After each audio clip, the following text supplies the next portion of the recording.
오늘 함께 나누실 말씀은 누가복음 14장 1절에서 6절까지의 말씀입니다. 말씀을 읽겠습니다. 안식일에 예수께서 한 바리새인 지도자의 집에 떡을 잡수시러 들어가시니 그들이 엿보고 있더라. 주의 앞에 수종병 든 한 사람이 있는지라. 예수께서 대답하여 율법 교사들과 바리새인들에게 이르시되 안식일에 병 고쳐주는 것이 합당하냐 아니하냐. 그들이 잠잠하거늘 예수께서 그 사람을 데려다가 고쳐 보내시고 또 그들에게 이르시되 너희 중에 누가 그 아들이나 소가 우물에 빠졌으면 안식일에라도 곧 끌어내지 않겠느냐 하시니 그들이 이에 대하여 대답하지 못하느니라. 세교의 가르침 참된 기독교 301항에 있는 내용을 소개해 드리겠습니다. 주님이 세상에 오심으로 해서 주님에 대한 표상이 끝이 났을 때 안식일은 신성한 것을 가르치는 날이 되었고, 그러므로 일에서 벗어나 휴식하는 날, 구원과 영생에 대해 묵상하는 날, 그리고 이웃을 사랑하는 날이 되었습니다.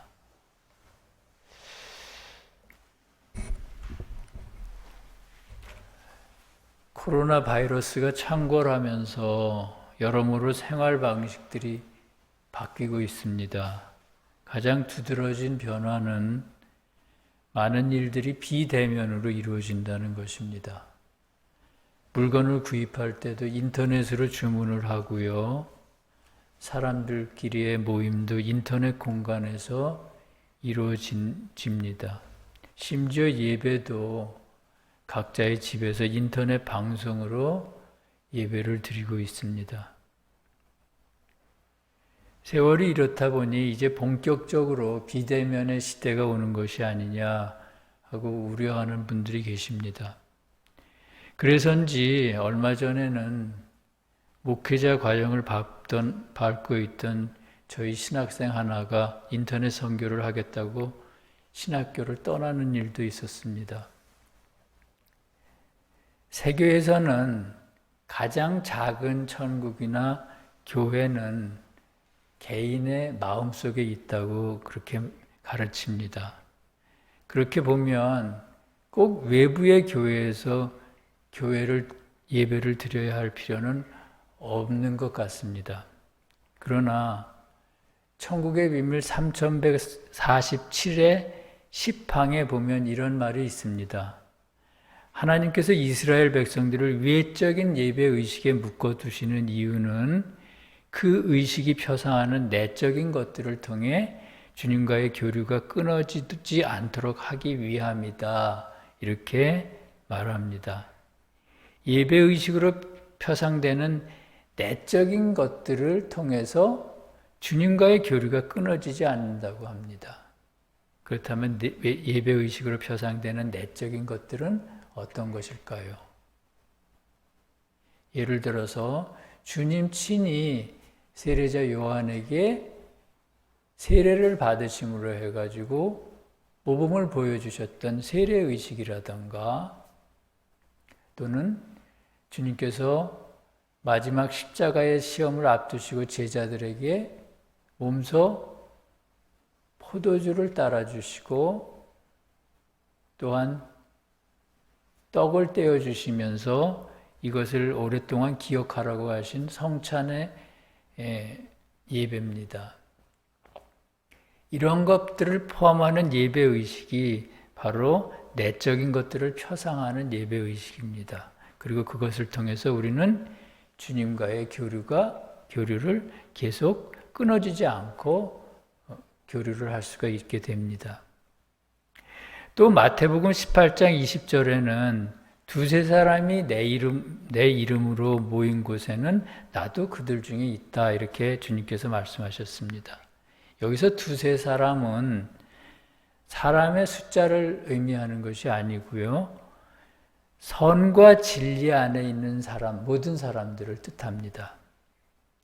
또 내 이름으로 모인 곳은 사랑과 믿음으로 예배드리는 곳, 즉 교회를 뜻합니다.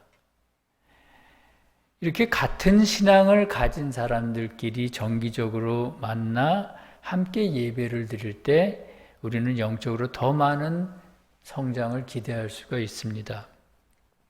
왜냐하면 교회 안의 사람들을 통해 드러나는 다양한 선과 진리를 통해 서로 배우는 것이 많기 때문입니다. 그래서 주님은 밤에는 감람산에서 기도하셨지만 아침이 되면 직접 사람들을 만나 말씀을 전하시고 병자들을 고치셨습니다. 오늘 말씀에서도 주님은 안식일에 어떤 바리새인의 집으로 가셔서 그곳에서 사람들을 가르치시고 병자를 고치십니다. 본문 1절에서는 그것에 대해 이렇게 말합니다. 안식일에 예수께서 한 바리새인 지도자의 집에 떡을 잡수시러 들어가시니 그들이 엿보고 있더라. 주님께서 안식일에 어떤 바리새인 지도자의 집을 방문하셨습니다. 말씀에서 바리새인은 어떤 사람입니까? 주님께서는 바리새인을 향해 외식하는 자라고 하셨습니다. 외식하는 자는 겉으로는 경건하게 행동하는 것 같이 하면서 속으로는 거짓말을 하고 진리를 혐오하는 사람들입니다. 그러니까 한마디로 외식하는 자는 위선자들입니다. 위선에는 여러 가지가 있습니다. 어떤 게 있을까요? 진리를 모르는 교회 밖의 사람들의 위선이 있고요. 교회 안의 사람들의 위선이 있습니다. 주님 당시 바리새인이나 오늘날 기독교인들의 위선은 바로 교회 안의 사람들의 위선입니다. 그들은 말씀에 대한 해박한 지식을 자랑하면서 속으로는 그와는 반대되는 삶을 사는 사람들입니다. 그런가 하면 세교회인들의 위선도 있습니다. 입으로는 말씀의 내적 의미를 말하면서 정작 행하지는 않는 것입니다. 어쩌면 본문에서 말하는 바리새인의 지도자는 바로 그런 세교회인들을 나타내는 것일지도 모릅니다. 왜냐하면 가장 높은 차원의 진리를 알면서 행하지 않는 것은 위선 중에도 큰 위선이기 때문입니다. 그런데 오늘 주님께서 그의 집으로 들어가셨다고 합니다. 집은 무슨 뜻일까요? 집은 사람의 마음을 뜻합니다. 그렇기 때문에 바리새인의 집으로 들어가셨다는 것은 주님이 그 위선자의 마음속으로 오셨다는 뜻입니다. 그러면 떡을 잡수신다는 것은 무슨 뜻일까요? 위선자에게 선한 애정을 심어주시고 그것을 그 애정을 통해 악을 멀리하고 선을 행할 수 있도록 만드시는 것이 바로 그 위선자의 집에서 그와 함께 떡을 드시는 것입니다. 왜냐하면 말씀에서 떡은 선 또는 선한 애정을 뜻하기 때문입니다. 위선자들은 대개 겉으로는 진실한 척하면서 속으로는 선과 진리를 거부합니다. 또는 혐오합니다.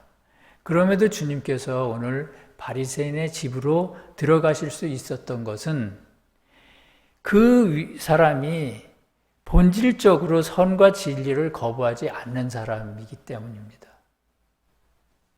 본질적으로 선과 진리를 거부하지 않는 사람이라는 뜻입니다. 어쩌면 그 사람은 위선자이기는 하지만 주님으로부터 진정한 선과 진리를 받아서 그 위선으로부터 벗어나기를 간절히 원하는 사람일지도 모릅니다. 그래서 주님은 그의 집으로 들어가실 수가 있었던 것입니다. 그가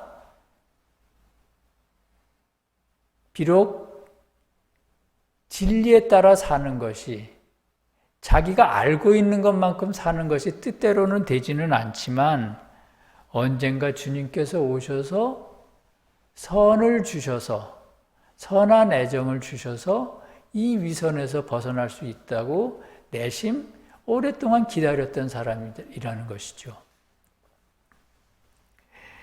그래서 주님은 그의 집으로 들어가실 수가 있었고 함께 떡을 드실 수가 있었습니다. 그런데 그 모습을 사람들이 주시하고 있었다고 합니다. 주님을 주시하는 사람들은 어떤 사람들입니까? 위선자의 내면에서 주님이 하시는 일을 바라보는 그 마음의 시선입니다. 위선자의 내면에서 주님이 하시는 일을 바라보는 그 시선이란 어떤 걸까요? 우리도 그런 경험을 하지 않습니까? 어떨 때 그런 경험을 하느냐 하면 시험 가운데서 내 힘으로는 정말 아주 작은 악도 끊어내기가 어렵구나. 거의 불가능하구나. 내 힘으로는 이웃을 사랑하고 이웃의 잘못을 용서하는 것이 정말로 안 되는구나. 그런 극한의 한계에 부딪힐 때 그때 자기 자신을 완전히 내려놓는 순간이 있습니다. 마치 자기 자신을 포기하는 것처럼. 그리고 주님만이 하실 수 있습니다. 저는 이제 할 수 있는 건 다 했습니다. 이런 생각을 가질 때가 있죠. 그리고 나서 어떻게 합니까? 주님께서 과연 지금부터 나를 어떤 식으로 일으켜 세워주시는가를 한번 보겠다, 이런 마음이 들 때가 있죠. 오늘 말씀에서 바리새인의 집에서 주님이 하시는 일을 엿보는 사람들, 주시하는 사람들은 바로 그런 우리 마음의 시선이 아닌가 그런 생각을 합니다.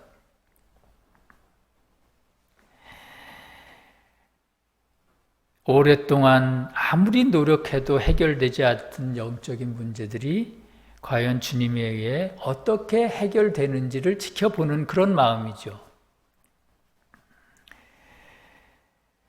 2절에는 그때 주님 앞에 수종병 든 어떤 사람이 하나 나타났다고 합니다. 수종병은 사전을 찾아보니까 혈액에 문제가 생겨서 몸이 붓는 질병이라고 합니다. 속뜻으로는 말씀의 진리를 왜곡하는 질병입니다. 그러니까 수종병 든 사람이 주님 앞에 나타났다는 것은 바리새인으로 표현된 위선자에게 진리를 왜곡하는 버릇이 있었다는 뜻입니다. 우리는 언제 진리를 왜곡할까요? 첫째는 진리를 이용해 자신의 거짓된 생각을 관철하려고 할 때 진리를 왜곡합니다. 진리를 구부리는 거죠.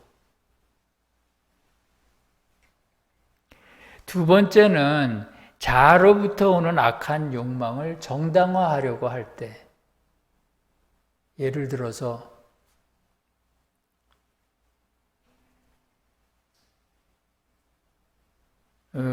지금과 같이 비대면으로 예배를 보는 것이 내 생리에는 맞아, 이렇게 생각하는 분들이 있을 수 있습니다.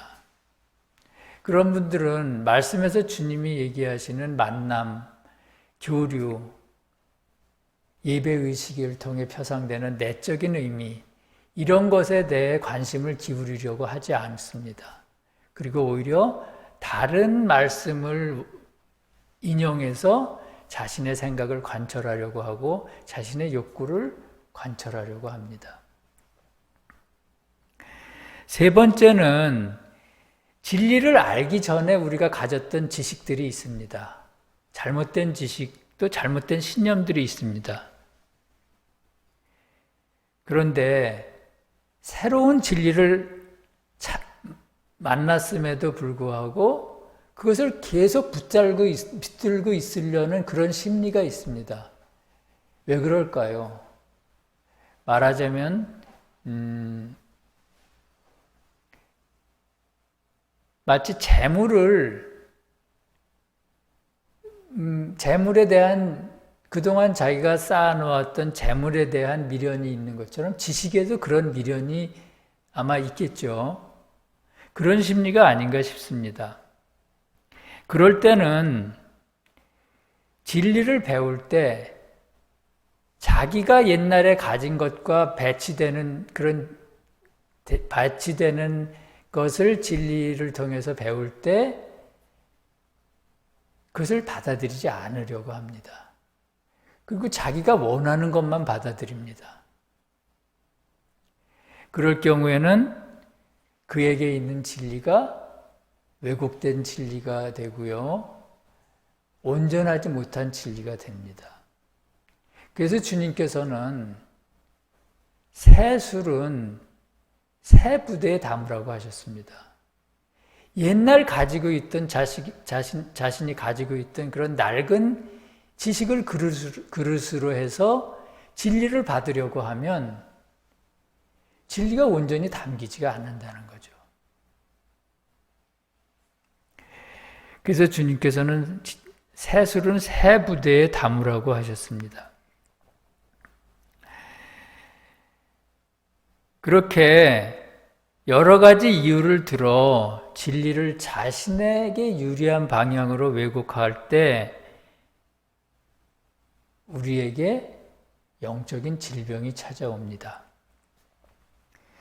그러면 진리를 왜곡하는 것과 오늘 말씀에서 바리새인의 위선은 서로 어떤 연관이 있을까요? 다시 말하면 수종병과 위선의 병은 서로 어떤 연관이 있을까요?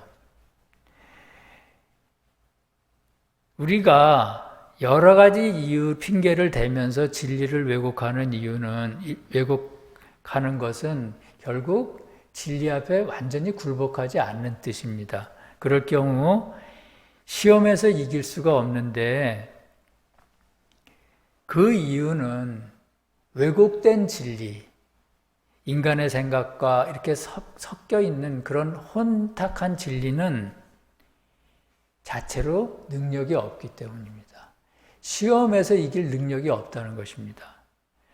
그래서 그런 진리를 가지고 계속 그런 진리를 상태에 있는 분들은 시험에서 계속 넘어질 수밖에 없습니다. 단 한 번의 시험에서도 이길 수가 없습니다. 그렇게 되면 어떻게 될까요? 보고 들은 것은 많기 때문에 입으로는 진리를 계속 말하지만 행동을 보면은 전혀 진리를 모르는 사람처럼 행동하게 됩니다. 그래서 결국 위선자가 되는 것입니다. 주님이 율법 교사와 바리새인들에게 안식일에 병 고쳐주는 것이 합당하냐 아니하냐 이렇게 물으셨습니다. 율법 교사와 바리새인들이 누굴까요? 그들 역시 위선자의 마음속에 있는 것들인데 이를테면 스스로 진리를 많이 안다고 자부하는 마음입니다. 율법 교사는 율법을 많이 아는 사람들 아닙니까? 그렇기 때문에 스스로 진리를 많이 안다고 자부하는 마음이 위선자의 마음속에 있습니다. 그게 바로 율법 교사와 바리새인들입니다. 그렇다면 주님이 병을 고치시기 전에 안식일에 병 고쳐주는 것이 합당하냐라고 그들에게 물으신 이유가 뭘까요? 그냥 바로 병을 고쳐주시지 않고요. 그 율법 교사와 바리새인들에게 안식일에 병 고쳐주는 것이 합당하냐 이렇게 물으셨습니다. 그 이유는 안식일에 대한 그들의 생각이 곧 진리에 대한 그들의 믿음과 관련이 있기 때문입니다. 다시 말하면 안식일에 대해서 그들이 이전에 가지고 있었던 지식을, 이전에 가지고 있었던 믿음을 포기하면 그는 주님의 진리를 따르는 사람이 됩니다. 그러나 그 안식일에 대한 그동안의 믿음을 버리지 않는다면 다시 말하면 안식일에 병 고치는 것이 합당치 않습니다라고 말하면 그것은 주님의 진리에 굴복하고자 하는 마음이 전혀 없는 것입니다. 그럴 때는 주님께서 그의 병을 고쳐주실 수가 없습니다. 그가 스스로 진리의 능력을 거부하는 것이니까요. 그래서 주님께서는 먼저 병을 고쳐주시기 전에 그들의 믿음의 상태를 보신 것입니다. 안식일에 병 고쳐주는 것이 과연 너희가 보기에 합당하냐? 이렇게 물으신 것입니다. 주님 당시 유대인들은 안식일에는 아무 일도 하지 않는 것이 옳다 이렇게 믿었습니다. 그들이 그렇게 믿었던 이유는 십계명에 6일 동안은 힘써 일하되 7일째 안식일에는 아무 일도 하지 말라고 했기 때문입니다. 이 말이 무슨 뜻일까요? 6일 동안 힘써 일하라는 것은 거듭나기 전에 내적 싸움을 의미합니다. 그리고 7일째 안식일은 거듭난 후 내적 싸움이 없는 평화의 상태를 의미합니다. 왜 우리는 거듭나기 전에는 내적 싸움을 해야 할까요? 진리가 있는데 왜 내적 싸움을 해야 할까요? 그때는 우리가 주님께 의지한다고 하면서 진리에 100% 의지한다고 하면서 사실은 자기가 가지고 있는 것들을 의지하는 경우가 많기 때문입니다. 그렇다면 자기가 가지고 있는 것이란 어떤 것일까요? 신앙의 진리라든가 선한 애정 같은 것입니다. 주님이 주신 것이라고 생각하지 않고 자기가 가지고 있는 진리라고 생각하고 자기가 가진 애정이라고 생각하는 것입니다. 그것 역시 주님이 주신 것입니다. 그러나 우리가 그것을 자기가 가진 것이라고 생각하는 것은 주님으로부터 그것을 받을 때 거기에 자아의 색깔이 덧입혀지기 때문입니다. 그래서 자아의 속한 이성을 통해서 진리가 들어올 때 마치 빛이 어떤 매질을 통해서 통과할 때 굴절이 되는 것처럼 진리가 굴절이 됩니다. 약간 왜곡이 되는 거죠. 또 주님이 주신 선한 애정도 약간 굴절이 됩니다. 그래서 우리는 그것을 주님이 주신 것이라고 생각하지 않고 내 거라고 생각하기가 쉽습니다. 내 힘으로 얻은 것이라고 생각하기가 쉽다는 거죠. 그렇게 되면 진리의 능력, 선의 능력이 100% 나타나지 않습니다. 시험 가운데서. 주님께서 주신 순수한 진리가 100의 능력을 가지고 있다면 인간의 성품, 자아의 성품이 덧입혀진 진리는 한 40이나 한 30 정도의 능력밖에 없지 않을까 그렇게 생각을 합니다. 그럴 경우 지옥이 충분히 공격할 수 있다고 보는 거죠. 그래서 지옥과의 다툼이 시작됩니다.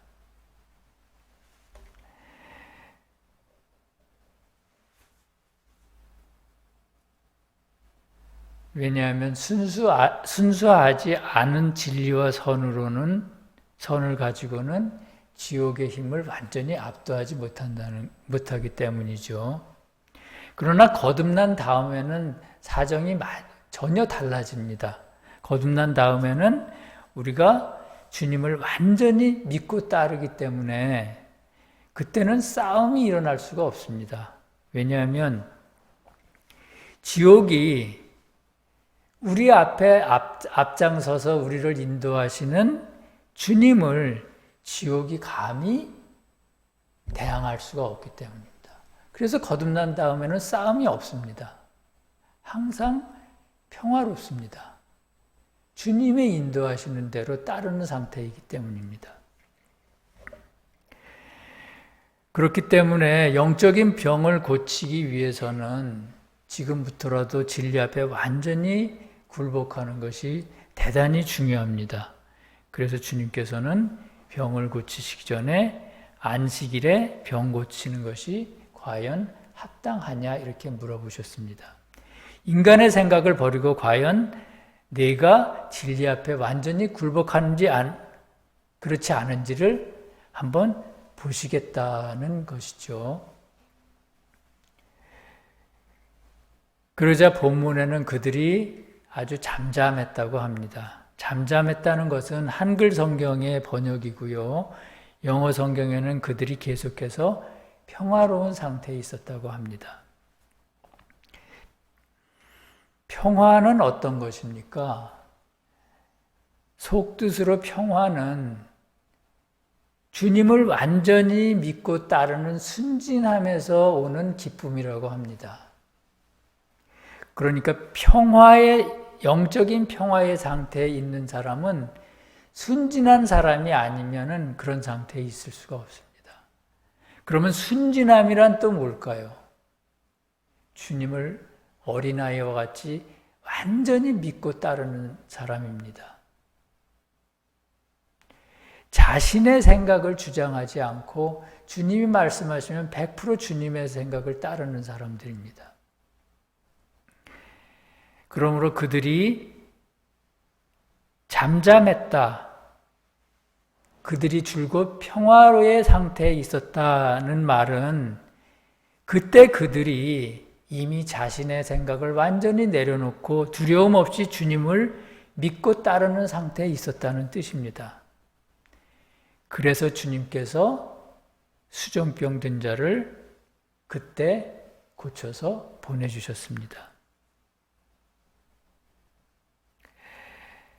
주님을 어린아이와 같은 마음으로 완전히 믿고 따르는 것이 어떤 것인지를 알 것 같기도 하고 잘 모르기도 합니다.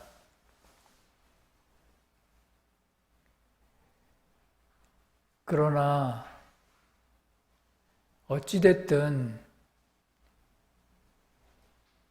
주님과 대면하는 시간을 가지고 주님 앞에서 솔직하게 자신의 마음, 자신의 사정을 있는 그대로 털어놓고 주님께서 인도하시면 저는 완전히 따르겠다는 마음을 진실하게 주님 앞에 보일 때 주님께서는 우리 삶의 많은 것들 안에 들어오셔서 문제들을 해결해 주실 수가 있는 것입니다. 그것이 주님께서 수종병 든 자를 고쳐주시는 것입니다. 5절에서 주님께서 다시 너희 중에 누가 그 아들이나 소가 우물에 빠졌으면 안식일에라도 끌어내지 않겠느냐 이렇게 말씀하셨습니다. 영어 성경의 번역대로 하면 너희 중에 누가 낙이나 소가 구덩이에 빠졌으면 안식일이라도 곧 끌어내지 않겠느냐 그렇게 되어 있습니다. 영어 성경의 번역에는 아들이라고 하지 않고 낙이라고 했고요. 우물이라고 하지도 않고 구덩이라고 그렇게 표현했습니다. 낙이는 우리 겉사람의 진리를 뜻합니다. 겉사람의 진리라는 것은 우리가 일상의 삶에서 말하고 행동하는 모든 것들이 진리입니다. 소는 겉사람의 선을 뜻합니다. 그럼 겉사람의 선이란 뭘까요? 우리가 일상에서 말하고 행동하는 그 바탕에 깔려있는 애정입니다. 선한 애정입니다.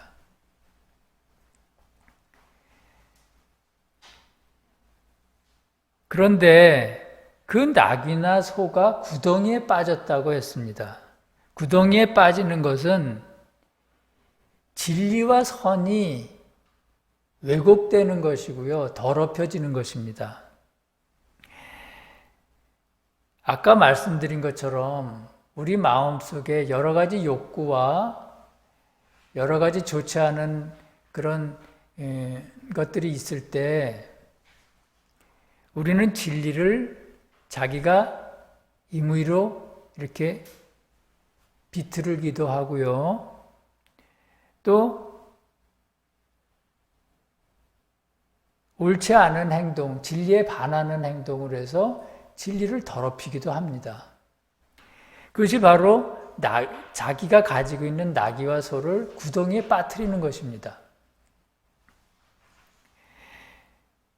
그런데 주님께서 그 나귀와 소를 구덩이에서 끌어내지 않겠느냐 이렇게 말씀하셨습니다. 우리가 의도적으로 그런 것이 아니라 우리가 노력을 하는데도 잘 안 돼서 그러한 행동을 할 때 그 진리를 주님께서 그냥 놔두시겠느냐 이런 말씀입니다. 그것을 다시 원상태로 깨끗하게 회복시키지 않겠느냐 이렇게 말씀하시는 것입니다. 그렇다면 주님께서는 왜 안식일에 그것을 하신다고 했을까요? 안식일은 온전한 진리와 선을 통해 주님과 인간이 하나로 결합하는 날이기 때문입니다. 주님께서 병든 진리와 선, 더럽혀진 진리와 선을 회복시키는 것도 당신에게서 나오는 진리와 선이 아니면 안 된다는 것이죠. 그것을 회복시켜서 주님과 하나가 되는 일을 다시 이전처럼 주님과 하나 되는 일이 바로 안식일의 상태라는 것입니다. 그래서 주님께서는 안식일에 구덩이에 빠진 나귀와 소를 끌어내지 않겠느냐 이렇게 물으신 것입니다. 사랑하는 성도 여러분, 마태복음 12장 8절에서 주님은 인자는 안식일의 주인이니라 이렇게 말씀하셨습니다.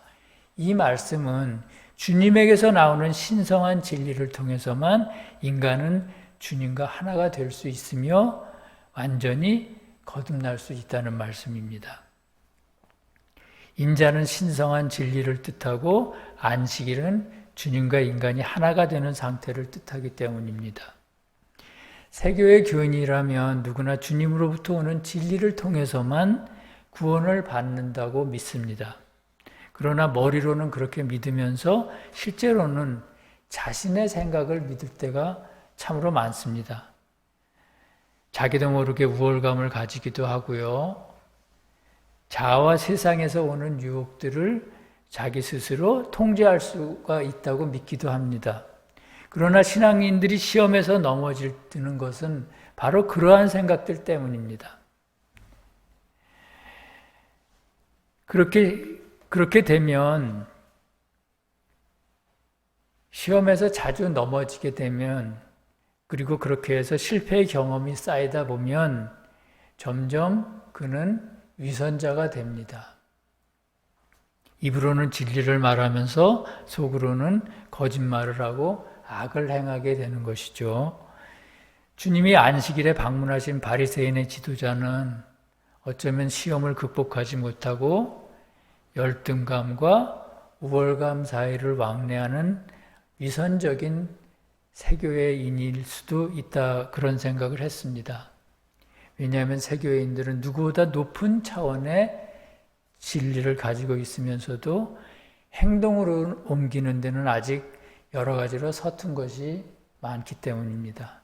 주님께서는 바리새인의 위선이 영적인 수종병에서 온다고 진단을 하시고 그의 병을 고쳐주시려고 합니다. 영적인 수종병이란 어린아이와 같이 순수하게 진리를 받아들이지 않고 진리를 자기 마음대로 왜곡하는 병입니다. 어떤 것은 받아들이고 어떤 것은 밀어내고 또 어떤 것은 자신의 생각대로 자신에게 유리하게 고치면서 그렇게 진리를 받아들이는 것입니다. 그 병이 바로 수종병입니다. 그들이 그렇게 하는 이유는 세상의 지식이나 욕망들을 버리지 못하기 때문입니다.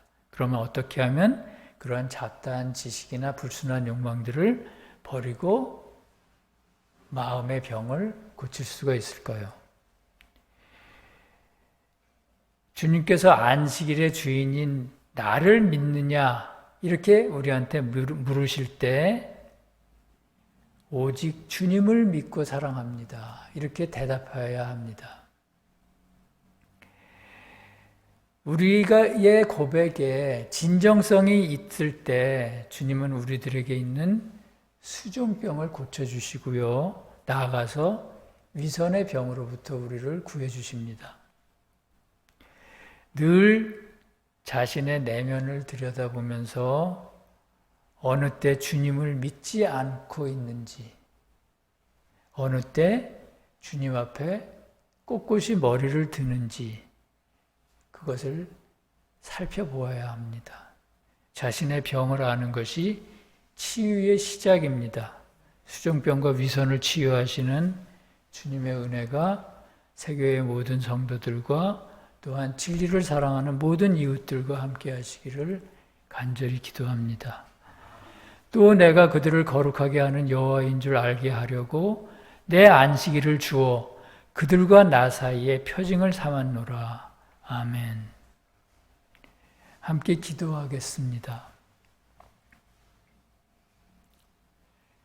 저희들을 암탉이 새끼를 품듯 당신의 날개 아래 품어주시고 지켜주심을 감사드립니다. 주님께서는 맹인을 인도하면 둘 다 구덩이에 빠진다고 말씀하셨습니다. 오늘 저희들의 믿음이 맹인의 믿음은 아니었는지 돌아보게 하옵소서. 진리를 믿는다고 하면서 진리가 아니라 자신의 생각과 욕심을 믿지는 않았는지 다시 한번 돌아보게 하옵소서. 주님, 저희들을 보살펴 주시옵고 알게 모르게 저지르는 모든 부정하고 거짓된 행동들을 저희 앞에 낱낱이 보여주시고 거기서 멀어질 수 있도록 도와주시옵소서. 주님께서 너희가 나를 믿느냐 하고 물으실 때 주님을 믿고 사랑합니다 라고 크고 진실하게 고백할 수 있도록 저희들을 지켜주시옵소서. 실패의 원인을 깨닫기를 원합니다. 저희들이 거짓 없는 진실한 마음을 갖는 것도, 진리 앞에 굴복할 수 있는 것도, 이웃에게 온유하게 대하는 것도 모두 주님이 주시는 것임을 분명히 알게 하시고 그 모든 것을 주님께 구하게 하옵소서. 나라와 권세와 영광이 우리 주 예수님께 영원히 있사옵나이다. 아멘.